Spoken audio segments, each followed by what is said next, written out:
Hello everyone. ఇప్పుడు టమాటా rice సింపుల్గా ఎక్కువ ఇంగ్రీడియంట్స్ లేకుండా ఇంట్లో ఉన్న వాటితోనే ఎలా చేయాలో చూద్దాం.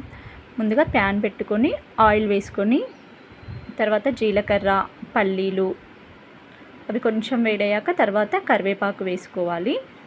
కరివేపాకు వేసుకున్న తర్వాత కొంచెం అవి కూడా కొంచెం బాగా హీట్ అయ్యాక అప్పుడు మనం ముందుగా కట్ చేసి పెట్టుకున్న టమాటా వేసుకోవాలి. టమాటా కావాలంటే ఇంకా మీరు కొంచెం చిన్నగా కూడా కట్ చేసుకోవచ్చు. నేనైతే ఓన్లీ ఒకటే 1 టమాటా కట్ చేసుకున్నాను. కొంచెం రైసే చేస్తున్నాను, అందుకే చిన్న బౌల్ పెట్టుకున్నాను.